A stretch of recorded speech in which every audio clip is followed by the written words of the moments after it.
stronger because of what we do on Diego Garcia. And just before I pass to the General, can I just add on this question of why did you have to take this measure? It is worth reminding ourselves who is in favour of this treaty, this deal, and who's against it. In favour are all of our allies, the US, NATO, Five Eyes, India. Against it, Russia, China, Iran. And surprisingly, the leader of the opposition and Nigel Farage are in that column alongside Russia, China and Iran, rather than the column that has the UK and its allies in it. General Jim.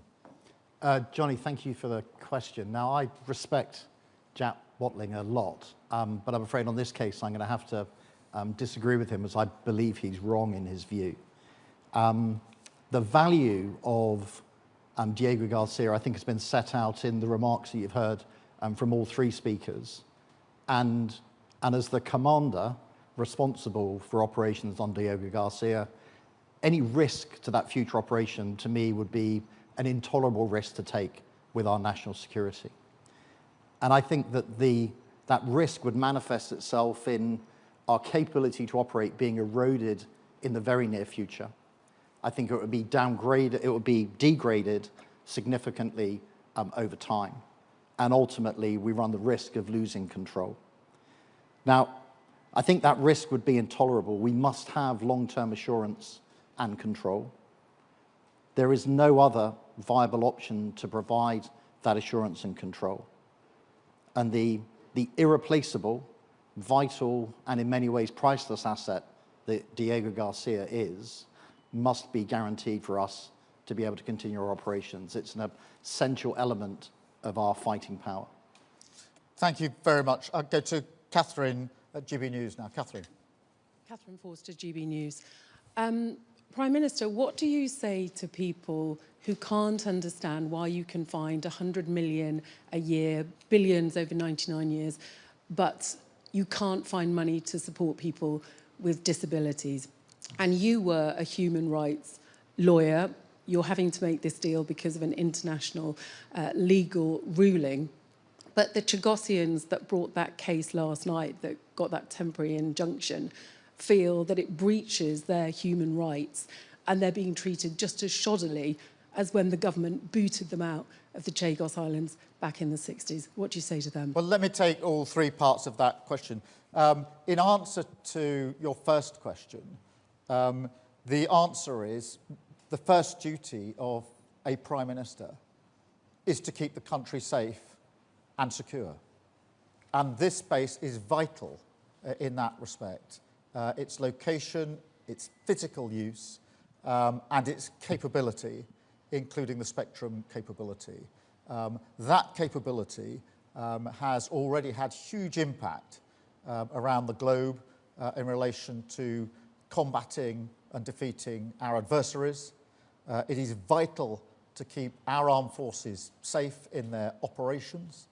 And it is, as I say, measured against other defence spend, it is year on year less than the cost of running an aircraft carrier minus the aircraft.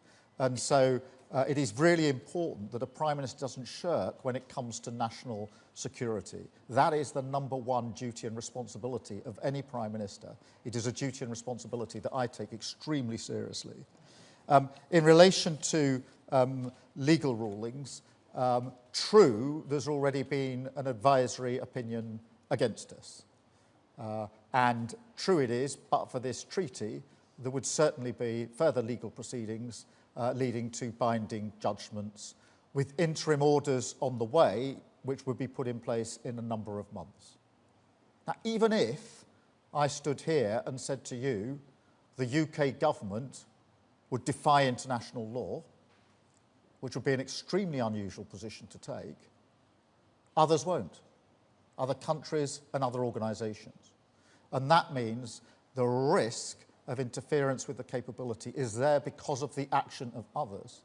And once that uncertainty comes into place, then that means the ability to control physically interference with the base, to control interference with things like spectrum is immediately in place, which risks the capability of the base and puts it at risk within a matter of months.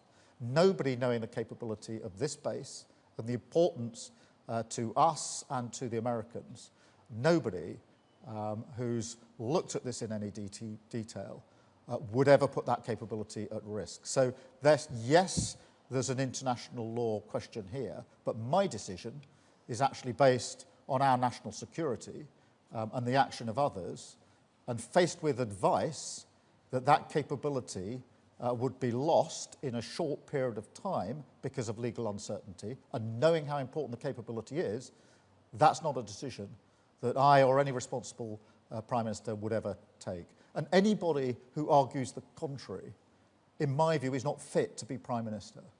On the question of the Chagosians, look, there are different views amongst the community, but there was a legal challenge, and that argument had to be made. And in a way, I'm glad it's made, because now it has been aired, now it has been heard, now it has been argued in court. But what happened at 12:30 today is we got the judgment of the High Court, having heard the arguments, and that judgment was in favour of the government. Thank you. I've got David Shepherd from the FT. Thank you, Prime Minister. David Shepherd from the Financial Times. Forgive me for asking a little bit more on the numbers around this. You've spoken of 101 million average over 99 years and a total cost of around 3.4 billion. A lot of the journalists here are asking, if you times 101 million, you get closer to 10 billion. Yeah, can I deal with that straight away? That is the net cost, and the reason it's put in those terms is because that is how the government accounts for it, it's how the OBR counts the cost, and it's the way public sector projects are measured. In other words, what's the net cost today? And that is £3.4 billion. Obviously, over time, with inflation, then that is the net cost. But this isn't a way of presenting it for the purposes of this particular project. That is the way that governments present an account for public sector projects. It's the way the OBR takes account of them when they're doing their assessments. And whether it's defence and, in fact, nuclear, that net cost is the cost that's used, which is why the figures are presented in that way. The 101 million is the average rolling over the period of the lease, which is 99 years, extendable by 40 extra years. Having got the maths out the way, can I ask my actual question? Given the vital importance of this base, not just to the UK, but to our allies, will we be asking allies like the United States to make additional contributions towards the payment for the base? Yeah, let me deal with that directly, because this is a capability that is of vital use to both the UK and the US. And we obviously have, in relation to the US, a special relationship on defence and security and intelligence sharing. No two countries share intelligence in the way that the UK and the US does. In relation to this base, which we both make huge use of, we are paying under this treaty in the way I've just set out. The US is paying the running costs of the base, which are much greater than the costs that we are bearing. And therefore, there are different contributions to different aspects, if you like. We are paying under the treaty in the way that's set out. The US are paying the running costs of the base, which are far greater than the cost that we are bearing. Together, there is obviously that shared interest in the base, a vital capability for both of us. Thank you very much. And I've got Claire Sadler from BFBS. Hi. What would you say to UK military personnel who are either stationed there or passing through there, who might be concerned about the change in the dynamics in the region? And also, what guarantees are there that any military operations are going to be able to continue totally uninterrupted?